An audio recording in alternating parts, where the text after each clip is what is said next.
એ બ્રહ્મા ગઈકાલે સ્વામીશ્રીએ બ્રહ્મ વિદ્યાનો 21મો પાઠ જે સૌને આપે એમાં એવું લખ્યું કે ગુરુ કહે તે હાજી હાજી. આ સ્વામીએ ટૂંકમાં આપણને આપણી સાધના સમજાવી. જે અનુભવી પુરુષો હોય તે બહુ જ ટૂંકમાં જે આપણે જાણવાનું છે સમજવા આપણને કહી દેતા હોય કે બહુ લાંબુ ના લખવું, બહુ લાંબુ ના બોલો, કારણ કે એમની પાસે અનુભવ છે, એમને ખબર છે કે કોને શું કરવાનું. એટલે ટૂંકની અંદર આપણને સચોટ માર્ગદર્શન આપે. જે વ્યક્તિ પાસે અનુભવ ના હોય એ બધું લાંબુ કરે રાખે. રોગને પારખવામાં નિષ્ફળ ગયેલા ડોક્ટરનું પ્રિસ્ક્રિપ્શન હંમેશા લાંબુ હોય. જયારે રોગ પકડમાં ના આવે જે 2-4 ગોળીઓ લખી આપે લાગુ પડી એ પડી. પણ જયારે નાડી પકડી અને હાથમાં આવી કે આ રોગ છે, પટ થઈને એક ઔષધમાં નિદાન કરી નાખશે. પરીક્ષામાં પ્રશ્નને સમજવામાં આવે જે વિદ્યાર્થી ગોતું થઈ ગયો હોય લાંબુ દેખાય કે જેટલું સાચું પડી ચાલો. એને ખબર હોય કે ભાઈ શું જોઈએ છે માગનારાનું એ ઠીકની અંદર ઉત્તર આપી દે. એવી રીતે જે અનુભવી સંત છે એ આપણને ટૂંકમાં શું કરવાનું એ સમજાવ્યું. મહારાજ આફ્રિકા પધારેલા 70ના વર્ષમાં ત્યાં એક પારાયણ ચાલતું. પારાયણમાં વક્તા હતા એ માયા ઉપર નિરૂપણ કરતા હતા. અઠવાડિયાથી માયા વિષય પર એ નિરૂપણ કરતા હતા. જે નિરૂપણ કરતા જાય એટલે છોકરાઓ ગુંચાતા જતા. એને આમ પકડમાં આવે નહીં કે આ જે માયાની સમજૂતી આપણને આપવામાં આવી રહી છે તો હકીકત એ છે શું. છેલ્લે દિવસે બીજી મહારાજને ત્યાં આશીર્વાદ આપવા માટે બોલાવવામાં આવે. એમની બાપા ત્યાં પધાર્યા. એમણે પૂછ્યું કે શું કથામાં વિષય ચાલે છે. તો બધાએ કહ્યું કે એક અઠવાડિયાથી માયા ઉપર નિરૂપણ ચાલે. યોગીજી મહારાજે આશીર્વાદની શરૂઆત કરીને એમાં વાત જણાવી કે અમારા શ્રીજી મહારાજે પ્રસંગના પહેલા વચનમાં કહ્યું છે કે ભગવાન ભજતા જે આડું આવે એનું નામ માયા. એક વાક્યમાં એવો ઉત્તર કરો કે બધાને હાશ થઈ ગયો. આ કંઈક પકડમાં આવ્યું, આ કંઈક વ્યવહારો વાત આવી અને સમજાય એવું આવ્યું અને ટૂંકમાં આવ્યું. તો જો આવા અનુભવી સંત છે કે આપણે જીવનમાં શું કરવાનું છે એ આપણને સમજાય એવી ભાષામાં આપણે આપણો વ્યવહાર કરતા કરી શકીએ એવી વ્યવહારુ રીતે આપણને સચોટ માર્ગદર્શન આપ્યું. મહાન સ્વામી મહારાજે ગઈકાલે આ બ્રહ્મ વિદ્યાના પાઠમાં આપણને સમજાવ્યું કે આપણે આટલું કરવાનું છે. ગુરુ કહે તે હાજી હાજી, એટલે કે જેમ ગુરુ કહે તેમ કરવું. મુક્તાનંદ સ્વામી એમના કીર્તનમાં લખ્યું મન મત્ત થઈને તું ખોટી સાધન કર. ગુરુ ગમ વિદ શબ્દ, ગુરુ શબ્દ વિદ સર્વે કાજ. આપણે આપણા મનના મેળે ગમે તેટલા પ્રયત્નો થવાના મોક્ષ મેળવવાના કરીએ બધું કાચું. એમાં કઈ પરિણામ એક શબ્દના આધારે જો વ્યક્તિ પોતાનું જીવન જીવે તો એને કઈક પ્રાપ્તિ થાય, એના જીવનમાં એને કઈક અનુભવ થાય. એટલે કબીરદાસે લખ્યું કે ગુરુ બિન કોણ બતાવે બાટ, બડા વિકટ યમ ઘાટ. આપણે આ જે રસ્તે ચાલ્યા છે જીવનનો માર્ગ કે મોક્ષનો માર્ગ, એ બંને આપણા માટે અજાણ્યા છે. હવે એ અજાણ્યા માર્ગે કોઈ ભોમિયો મળી જાય તો આપણું કાર્ય સરળ થઈ જાય. જેમ કોઈ નવા દેશમાં આપણે ગયા હોય ટ્રેનમાં ઉતર્યા કે બસમાં જેના ત્યાં જવાનું એ જ આપણને લેવા આવી જાય સ્ટેશન ઉપર. આપણે એક જ રસ્તો પૂછવો ના પડે અને જ્યાં પહોંચવાનું ત્યાં ફટ લઈને પહોંચી જઈએ. કારણ કે જેના ત્યાં જવાનું છે એ જ આપણને લેવા માટે આવ્યા. હવે શું આપણે મુશ્કેલી પડે રસ્તામાં. અને આપણી રીતે આપણે જો જઈએ તો 5 જણને પૂછવું પડે કે આ એડ્રેસ ક્યાં આવ્યું. એમાં કોઈ કેવો ફોટો ભટકાઈ જાય 2 ચક્કર વધારે બનાવે પાછું. તો આવી રીતે ત્યાં પહોંચવાનું છે એ ગુરુ જ આપણને માર્ગ બતાવે તો આપણા માટે કેટલું કામ સરળ થઈ જાય. તો સ્વામીશ્રી આપણને આ કરવાનું કહ્યું કે આપણે જેમ ગુરુ માર્ગદર્શન આપે એ પ્રમાણે તો કરીએ તો આપણા અંતરની અંદર શાંતિ રહે ને અંતે મુક્તિની પ્રાપ્તિ થાય. યોગીજી મહારાજે યોગી ગીતામાં લખ્યું કે અમે સંવત 2007માં 1967માં શાસ્ત્રીજી મહારાજ પાસે આવ્યા. 40 વર્ષ સુધી એક સારું એમના મનનું ધાર્યું કર્યું છે.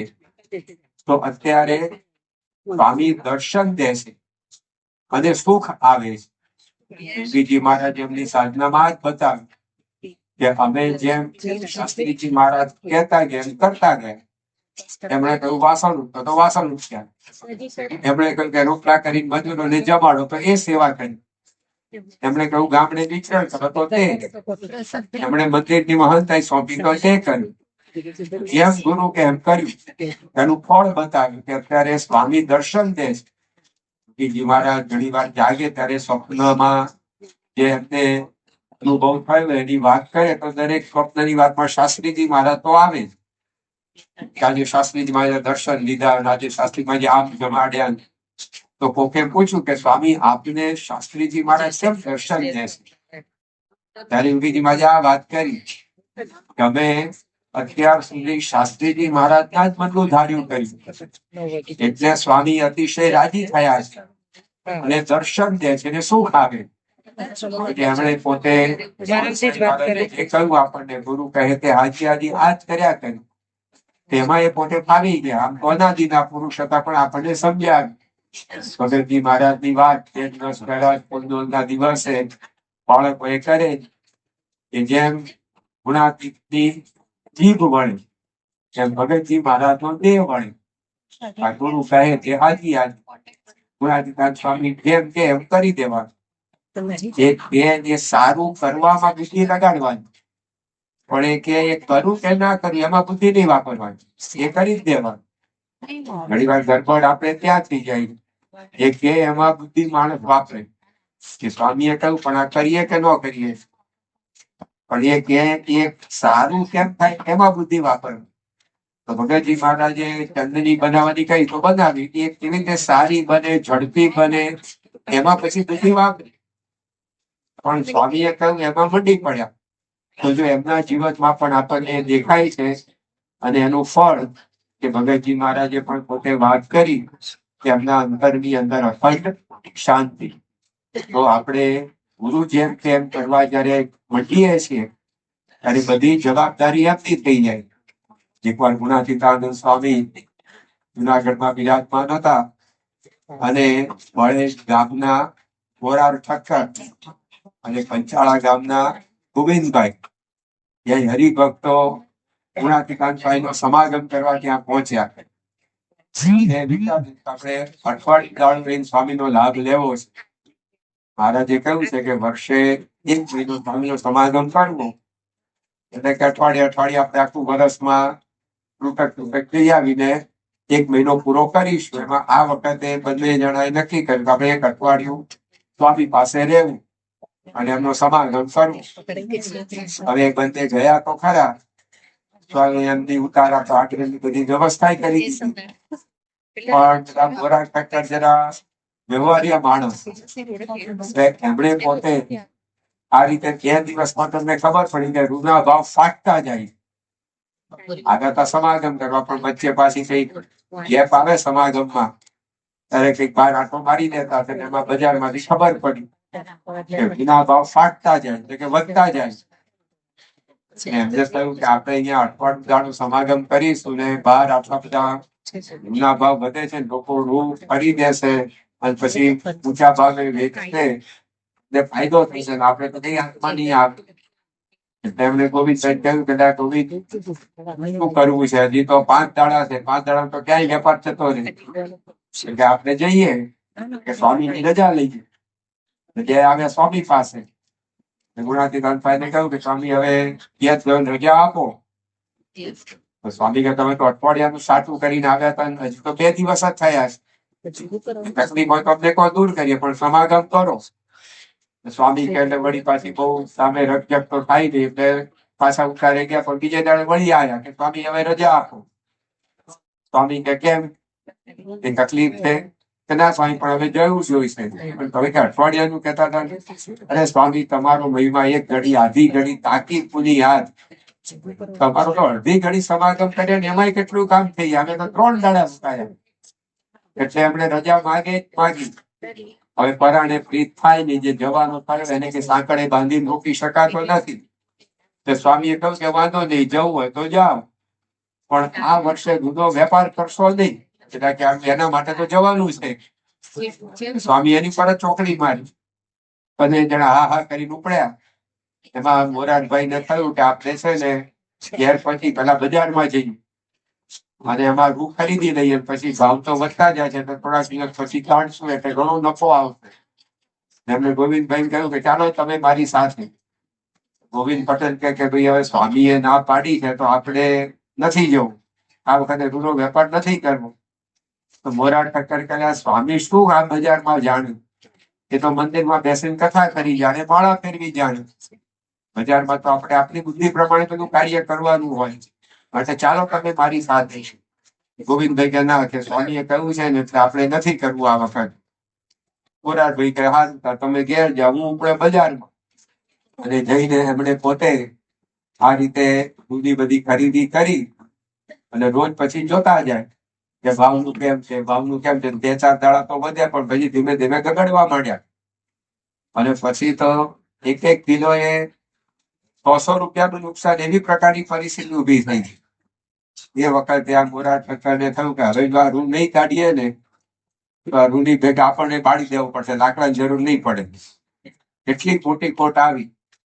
અને આ રીતે જે રૂ એમણે પોતે 16 કોરીએ 1 ખાંડી ખરીદ્યું હતું એ 6 કોરીએ 1 ખાંડી વેચવું પડ્યું. તો આ દુર્દશા થઈ. એને ખબર પડી સ્વામી વ્યવહારમાં શું જાણ. તો જો ગુરુ કહે ને હાજી હાજી કર્યું તો ગોવિંદ પટેલે કઈ વાંધો ના આવે.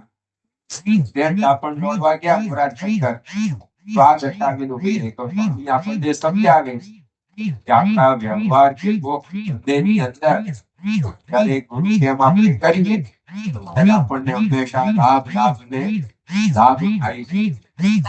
સ્વામી મહારાજે કરી બતાવ્યું. જેમ યોગીજી મહારાજે કહ્યું, પ્રભુ સ્વામી મહારાજે કહ્યું એ પ્રકારે જ કરવા. એમાં કોઈ પછી બુદ્ધિનું ડાપણ વચ્ચે નહીં લાવવા. આમ તો પોતે બુદ્ધિશાળી, એ જમાનાની અંદર એ પોતે આ રીતે ગ્રેજ્યુએટ પહેલા, આજથી 75 વર્ષ પહેલા, તેમ છતાં પણ ગુરુની આજ્ઞા કે શ્રદ્ધાપૂર્વક એ પાળવા. આમ તો યોગીજી મહારાજે નક્કી કરેલું તમને 1957માં શરદ પૂનમે દીક્ષા આપી. 1956માં સ્પેશિયલ ટ્રેન યાત્રામાં યોગી બાપા નીકળેલા. એ વખતે યુવકમાં સ્વામીશ્રીને પણ એમને સાથે લીધેલા. અને ટ્રેન યાત્રા પૂરી થઈ અને નક્કી એવું હતું કે 1957ની સાલમાં શરદ પૂનમે કે પાર્ષદની દીક્ષા તમને આપવાની. અને યાત્રા પૂરી થઈ, યોગી બાપા ગોંડલ પહોંચ્યા અને 2 ફેબ્રુઆરી 1957નો દિવસ, એના આગલા દિવસ એટલે કે 1 ફેબ્રુઆરી 1957ની રાત્રે સ્વામીશ્રીને યોગી બાપા ભંડારમાં જમવા લઈ ગયા. પોતરો પાસે બેસાડ્યા, પોતે સામે નીચે બેઠા, એથી બધું પીરસ્યું. અને પછી યોગીજી મહારાજે કહ્યું કે કાલે તમને દીક્ષા આપી છે. દીક્ષા પહેલા ઘેર જઈને સંબંધીઓને મળવા કરવાનું, મહિનો દાડો બધાના ભાવ પૂરા કરવાના, કશું જ નહીં. સીધી વાત કરી કે કાલે તમને દીક્ષા આપી. બીજે દિવસે 2 ફેબ્રુઆરી મહાસુદ બીજ, અમે દીક્ષા આપી પણ દીધી. તો કોઈ મોકો જ આપ્યો નહીં ઘેર જવા. કોઈ સ્વામીને કોઈ પ્રશ્ન નહીં. એમને તો પહેલેથી કોઈ મમતા હતી નહીં, પણ ગુરુ કહે તે હાજી હાજ, તમે જેમ કહો એમ આપણે કરવાનું. તો એ એમના જીવનની અંદર આપણને જોવા મળ્યું. 1954ના વર્ષમાં સ્વામી મહારાજ ને ડોક્ટર સાહેબ બંને યુવકમાં અને બંને મોટાસણ યોગી બાપાના દર્શન કરવા ગયા. દર્શન કરીને વળી પાછા આણંદ આવી ગયા. આણંદ રાત્રે આવ્યા. બીજે દિવસે સવારે તો હરિભક્ત દ્વારા બાપાએ સંદેશો મોકલાય બંને યુવક કે તમે પોતાસણ આવી. તાત્કાલિક પોતાસણ જવાનું થયું. એ વખતે વાહન વ્યવહારની અત્યારે છે એવી કોઈ સુવિધા નહીં. એ બંને જણાએ વિચાર્યું કે યોગી બાપા બોલાવે છે, બને એટલું આપણે વહેલું પહોંચવું છે. તો ચાલતા ચાલતા પહોંચ્યા. તો 25-30 કિલોમીટરનું અંતર થાય. 11 વાગ્યા સુધીમાં સવારે પહોંચી ગયા. ત્યાં પહોંચ્યા, યોગી બાપાને મળ્યા, જય સ્વામિનારાયણ કહ્યા. પણ યોગીજી માટે જાણે આ બંને યુવકો આવ્યા છે એવી કોઈ નોંધ જ લીધી એવો વર્તાવ રાખ, કોઈ આવ્યું જ નથી જાણે. અને એમ કરતા કરતા સાંજ પડી તો યોગી બાપા બોલાવે નહીં, શું કામ માટે બોલાવે કઈ વાત કરે નહીં, કોઈ બીજો પણ આ રીતે વાતચીતનો પ્રસંગ નહીં. તેમ છતાં પણ આ બંને યુવકોને કોઈ મનમાં પ્રશ્ન નહીં કે કેમ આમ કર્યું.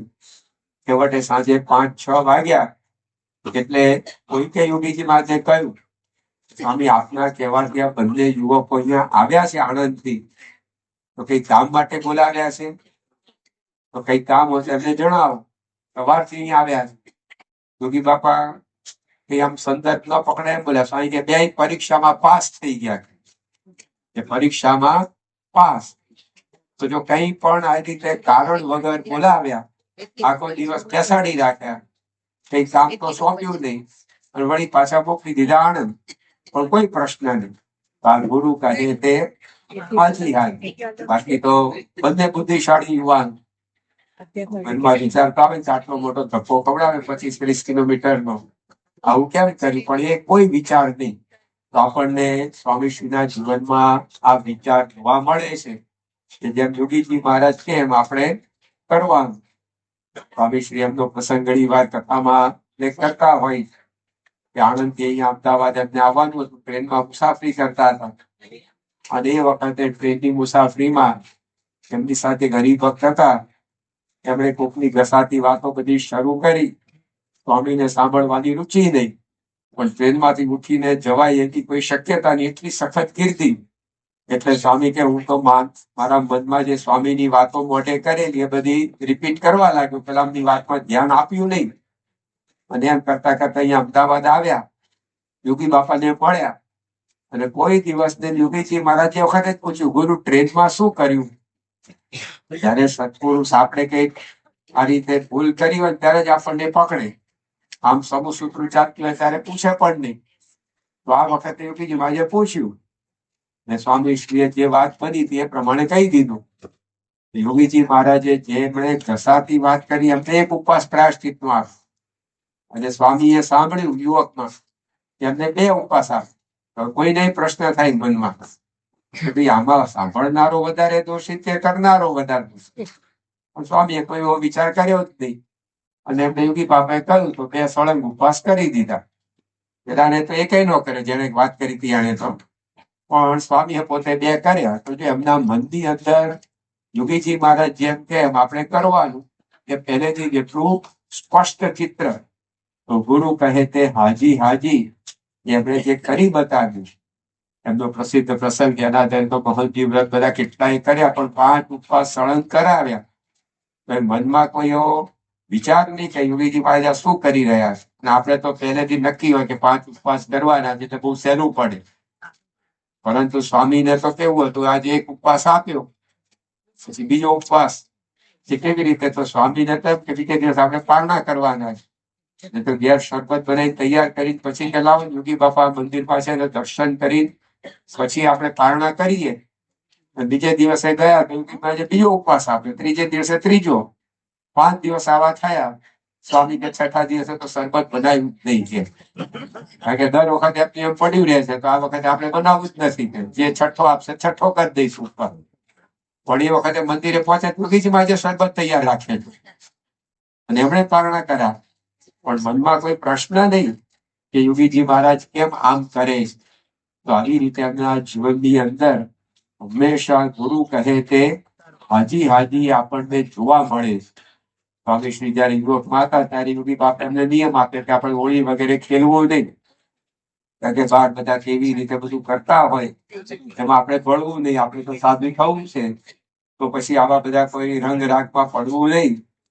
સ્વામી પોતે પહેલેથી એમની આવી રુચિ ઓછી અને યોગી બાપાની આજ્ઞા થઈ એટલે પછી એમણે જે કે બધા મિત્રો હોય કે આજુબાજુ રહેનારા હોય બધા હોળીના દિવસે આ રીતે ગુલાબ ઉડાડે કે રંગે રમે તે બધામાં ભાગ લેવાનો બંધ કરી દીધેલ. એકવાર આવા હોળીના દિવસ એમના ઘરમાં એ પોતે બેઠા હતા અને એમના કોક સંબંધી એ આવી પાછળથી રંગ ઢોળી ગયા. સ્વામી તો ખબર નહીં અને આ રીતે પ્રસંગ બન્યો. પછી યોગીજી મારા ટૂંક સમયમાં ત્યાં આનંદ આવ્યો. યોગી બાપાના દર્શન કરવા સ્વામીશ્રી ગયા. યોગી બાપાએ સામેથી વાત ઉપાડી કે કેમ ગુરુ હોળી રમ્યા નહીં? કોણે કહ્યું શું પણ જે હોય તે પણ યોગીમાં સામેથી આવું પૂછ્યું કે કેમ ગુરુ હોળી રમ્યા ને? જાઓ 3 ઉપવાસ. અને એમાં સ્વામીને તો કઈ કસૂર હતો જ નહીં અને હોય કઈ એટલા 3 ઉપવાસ પ્રાયશ્ચિત જેવો તો મોટો ન જ કહેવાય. તેમ છતાં પણ યોગીજી મહારાજે કહ્યું તો સળંગ 3 ઉપવાસ એમણે કર્યા.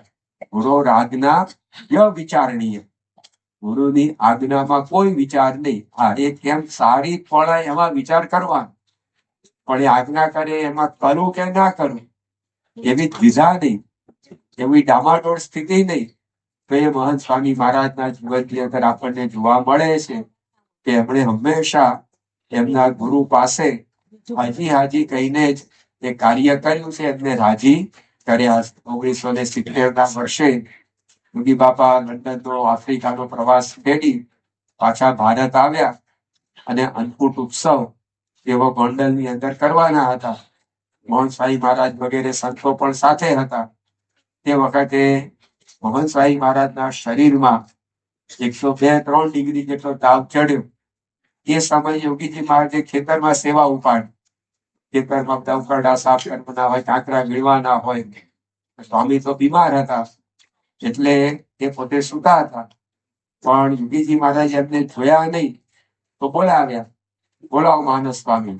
બધા કોઈ સ્વામી બીમાર છે કે સેવા કરશે તાવ ઉતરી જશે અને એમ કહીને સેવામાં જોડ્યા.